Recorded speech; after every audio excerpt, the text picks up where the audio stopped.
Саламатсыздарбы, күндүн орчун окуялары менен 11 каналында мен Найза Атамбекова тааныштырам. Кыскача төрмөк.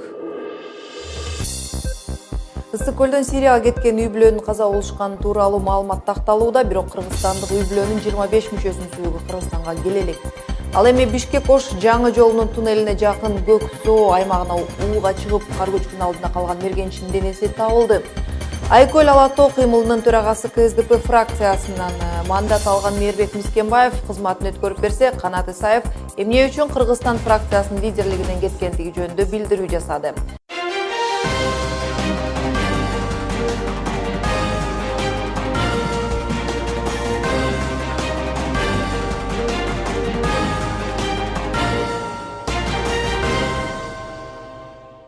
Оолу аймактык кабарлардан ысык көлдөн Сирияга кеткен үй бүлө ошол жакта каза болушкан тууралуу маалыматты облустук ички иштер башкармалыгы текшерүүдө. Мурдараак жергиликтүү телеканал Жихадка кеткен кыргызстандык үй бүлөнүн 25 мүчөсү наут болгон туугандарына таянып билдирген. Анткени менен өлгөн делинген кыргызстандыктардын сөөгү мекенине келе электигин милициядан билдиришти. Расмий кабарларга караганда, Сирия жана Ирактагы согуштук аракеттерге аралашып жүргөн кыргызстандыктардын саны 600дөн ашат. Массалык маалымат каражаттарына берилип ушундай Сириядан баары каза болду деген маалымат такталып бүттү. Туугандары менен коштор менен эч кандай маалымат келип түшпөгөндөр аныкталды. Ал эми Бишкек-Ош жаңы жолунун туннелине жакын Көк-Соо аймагына ууга чыгып, кар көчкүнүн алдында калган жарандын денеси табылганын өзгөчө кырдаалдар министрлиги билдирди. Мергенчи 27 октябрда түштөн кийин 4 чамасында Сузарак районунун Калмак Кырчын айылынын тургуну көчкү астына алган.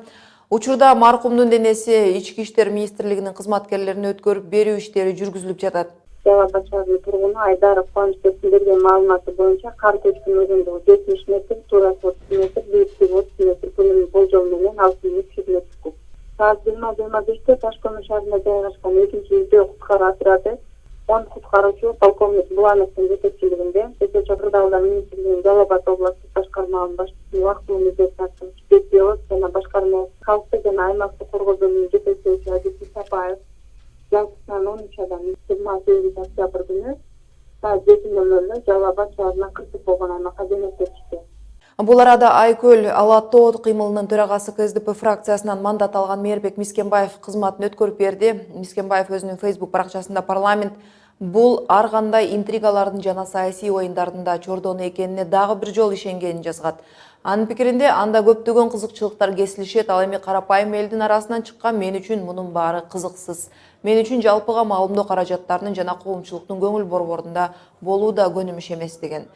Бирок президент Алмазбек Атамбаевдин саясатын колдоону уланта берерин айтты. Бир жыл аралыгында жогорку кеңештеги бир катар билдирүүлөрдү коомчулуктун сынына кабылды. Айрым сунуштарынан улам кесиптештеринен жана спикерден жеме уккан учурлары болгон.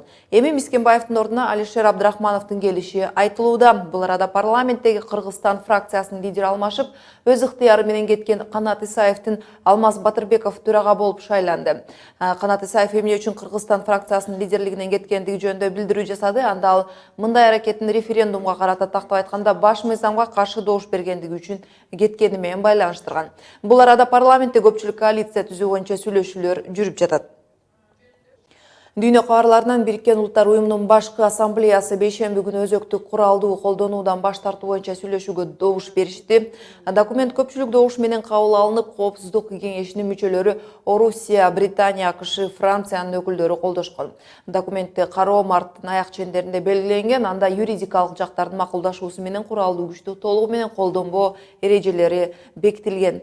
Суук согуш мезгилинде өзөктүк курал чоң күчтөрдүн атаандаштыгы жана эл аралык коопсуздукту камсыздоо үчүн негизги ролду ойногон. Ядролук куралга ээлиги жагынан мамлекеттердин өз ара теңсиздиги аларды өзөктүк куралга көбүрөөк ээ болууга түрткөн. Америка биринчи болуп ядролук бомба жасаган. Экрандан которулбай туруңуздар, кийинки бөлүктөгү кабарлар. Мал жандыкты идентификациялоо боюнча миллион сомдук пилоттуу долбоорду ишке ашырууга кызыктар топтордун күрөшү уланууда. Тендерден утулуп калганда карап жеңүүчү деп табылган компанияны жамандоодо. Ал эми элдин убалынан коркпогон элдик Табык Зыйналиев ооруканасы жабууларын Саламаттык сактоо министрлиги убадалады. Лицензиясы жок, табыпка болсо кылмыш иши козголду. Агабар Айтиев атындагы Сүрөт музейинде кийиз дүйнө көчмөн рух аттуу салтуу маданият көргөзмөсү ачылса, кыргыз футболчулардын өз ара беттешүүсүнө бир күн калды. Толугураак алдыдагы мүнөттөрдө. Мал жандыкты идентификациялоо боюнча 40 миллион сомдук пилоттук долбоорду ишке ашырууга кызыктар топтордун ортосунда күрөш уланууда. Өткөрүлгөн тендерде 2-орунду алып калган Эрнис Алибаев сынак одоно бузулганын маалымат жыйында билдирип, сапатсыз курал биркаларын алып келген кытайлык компания жеңүүчү аталганына нааразы. Бир малга бир бирка тагылыш керек, бир номердеги деп атабыз, туурабы? Чтоб данный могул жерде бар. Эми биз качествосы начар бирканы алып туруп, бир малга таксак, анан ал мал бул бирка чыгып кете турган болсо, башка малдын кулагына тагып койсо, бул бирка ошол малдын кулагында болсо, ким хозяин? Полный данный ушунда болот да. И докажи, что ты не верблюд. Эске салсак, Кыргызстандын 3 райондагы саан уйларды идентификациялоо боюнча тендерге жалпысынан 25 компания катышкан болчу. Жоого ылайык муну ийгиликтүү ишке ашырган компания ал долбоорлорду кийин республика боюнча аткаруу укугуна ээ болот. Мына ошондуктан бул тендердин айланасында ызы-чуу күч алды. Мурдараак туркиялык компаниянын Кыргызстандагы өкүлчүлүгү тендердин шарттары өзгөрүлгөн учурлар боюнча мекемелер аралык комиссияга даттанышкан. Малдын кулагына тагылуучу биркаларды сатып алуу боюнча тендерге катышкан компаниялар анын шарттары утуп чыккан компаниянын кызыкчылыгы үчүн чыгышты. Ветеринардык инспекция түзгөн конкурстук комиссия утуп чыккан компаниянын пайдасына тендердин жобону өзгөртүп коюлган техникалык талаптар бузулуп жаткан туурасында прокуратура органдарына арыз жазышты. Бирок тендерди өткөрүүгө жооптуу ветеринардык кызматтын жетекчилиги айтылган дооматтарды жокко чыгарууда. Башка кабарлардан Саламаттык сактоо министрлиги ооруткуз дары сайбастан аялдын көкүрөк безин кесип салган жана жатынга ийне сайган тауып Ашим Зейналиевдин клиникасын 28 октябрда жабууга убада берди. Ага каршы мыйзамсыз дарылоо боюнча кылмыш иши козголду. Саламаттык сактоо министрлигинин маалыматына караганда, Зейналиевдин клиникасындагы 16 бейтаптын баары улуттук онкология борборуна которулмакчы. Ар кайсы басылмалардын журналисттери Зейналиев онкологиялык оорусу бар кишилерди дарылаш үчүн кандай ыкмаларды колдонгонун жазып жүрүшкөн. Тауып көкүрөк безин 4-даражадагы өсмөсүн наркозу жок кесип салып дарылаганга аракет кылган. Аялдын өлүмүн Көк Жар конушундагы Зейналиевдин медициналык борборуна чакыруу менен келген тез жардамдын дарыгерлери катташкан. Кабарларды улантабыз. Эртең 29 октябрда Кыргызстандагы футбол командалары 21 чемпионаттын алкагында беттешүү алдында турушат. Оюн Дөлөн Омурзаков атындагы Бишкектеги стадиондо саат 15:00 өтөөрү айтылууда. Андыктан футбол сүйүүчүлөр 2016 жылдын топ лигасына кирүүгө умтулушкан футболчулардын кызыктуу оюндарына күбө боло алышат. Биз болсо бул теманын алкагында маегибизди Кыргызстан футбол лигасынын өкүлү Базарбек Абдрайымов менен улантабыз. Базарбек, саламатсызбы? Айтсаңыз, жыйынтыктоочу турнирде ким жеңишти алат деп күтүп жатасыздар? Анткени бизде саналуу футбол командалары бар экенин билебиз. Кайсы команда күчтүүлүк кылат? Ооба, сиз туура айтасыз. Эртең 29 октябрда Бишкек жана Ош шаарларында футбол боюнча быйылкы Кыргызстандын чемпионатынын жыйынтыктоочу тур оюндары болуп өтөт. Анда 2 оюн орун алат. Дордой Алга жана Алай Абдышата. Ушул 2 оюндун жыйынтыгы менен Кыргызстандын быйылкы чемпиону жана 2-ордун ээси, ошондой эле Коло Байгенин ээси аныкталат да. Бул жерде баса белгилеп кетчү нерсе, быйыл биринчи жолу ушинтип акыркы турга чейин күрөш айыгышкан түрдө жүрүп, чемпиондун намы аныктала элек да. Буга чейин мөөнөтүнөн мурда аныкталып калчу. Мына быйыл 3 команда чемпиондукка мүмкүнчүлүгүн жогото элек, акыркы турга чейин жетип келишти. Эми мына буюрса эртең жогоруда аталган 2 оюн менен быйылкы сезондун жеңүүчүлөрүн аныктап алабыз. Ал эми кайсы команданын мүмкүнчүлүгү жогору деген суроого токтолсок, бул жерде азыр мелдеш жадыбалына назар салсак, биринчи орунда Алай командасы баратат 42 упай менен. Андан кийин Дордой, анын эсебинде 40 упай бар. Жана ошондой эле 39 упай менен 3-орунда орунда Алга командасы келатат да.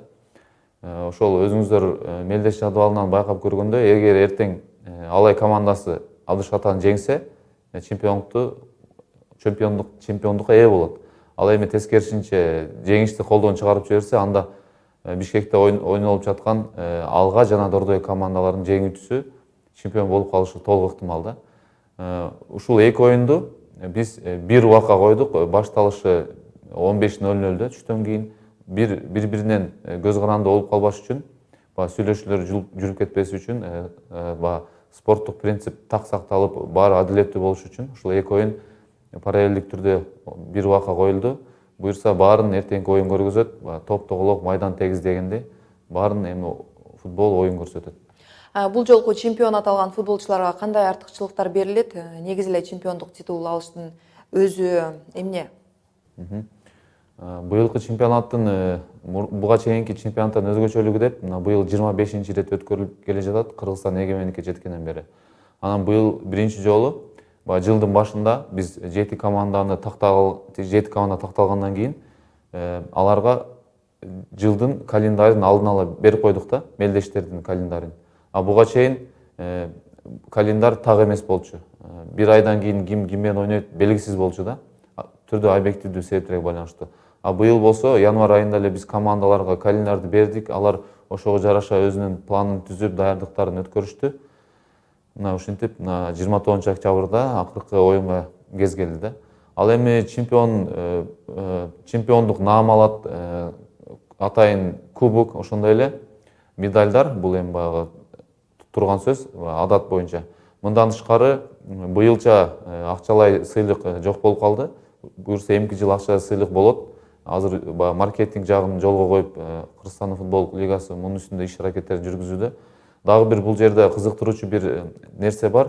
Жеңип чыккан команда Кыргызстандын атынан бул АФКнын кубогуна катышат да. Азия боюнча эл аралык деңгээлдеги мелдешке катышат. Бул деле командаларга абдан чоң мотивация болуп жатат. Командалар ошол башка өлкөлөрдүн чемпиондору менен дагы Азия континентинде мындай күчү сынап көрөбүз деп аябай үмүт жандырып жатышат да. Базарбек, негизи Борбор Азия чөлкөмүндө дүйнөлүк футбол командаларындай болуп ойногон мыкты делген футболчулар жокко эсе. Кандай дейсиз? Кыргызстандык оюнчулардын мүмкүнчүлүгү канчалык? Аймактан лидер боло алышабы? Улуттук курама командабыз боюнча айта кетсек, мына учурда ФИФАнын рейтингинде биз 49-орунга көтөрүлүп, бул Кыргызстан тарыхында бул рекорд болуп саналат да. Ал эми Борбор Азия регионуна токтолсок, аймагына, мынакей биз жылдын башынан бери бизге коңшу болгон, мисалы Тажикстан, Түркмөнстан өлкөлөрү менен, ошондой эле Казакстан өлкөсү менен жолдоштук беттештерди өткөрүп келдик да. Аталган 3 оюнда тең биз жеңип чыктык. Ошондо Борбор Азиядагы бирден бир биз ойной элек команда бул Өзбекстан курама командасы болуп турат. Өзбекстан курама командасы менен ойнойбуз дегенде июнь айында түрдүү себептерден улам ал оюн ишке ашпай калган да. Кыргызстан учурда Борбор Азияда ошо лидерликке башкы талапкер десек болот да.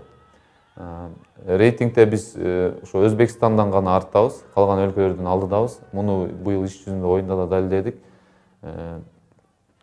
Жеке менин оюмча, Кыргызстан Борбор Азияда лидерликке мүмкүнчүлүгү абдан жогору. Өз жалгыз эмес, бул Өзбекстан менен биргеликте.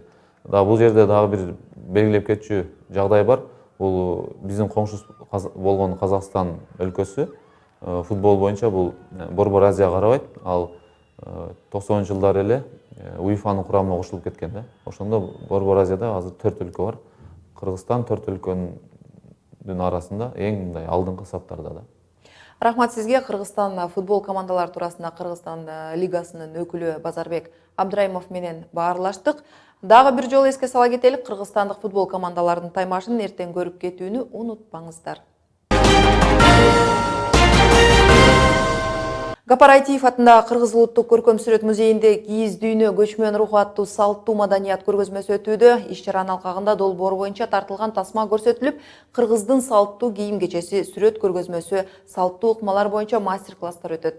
2 жыл аралыгында кыргыздын салттуу билими, кол өнөрчүлүгү жаатында жасаган эмгектеринин жыйынтыгы болуп саналарын белгиледи.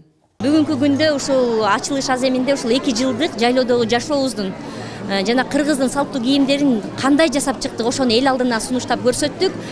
Негизги максатыбыз бул ушул нукура кыргыз көчмөн жашоосунун салттуу билимдерди, нукура буюмдарды, нукура кийим кечени сактап калуу жана жандандыруу. Жума күндүн кабарларына күбө болдуңуздар. Мен Айзка Атамбекова, каналдын интернеттеги баракчасы 11 чекит KG сайтынан да жаңылыктарды акмалап турууга чакырам. Кайрадан амандашканча саламатта туруңуздар.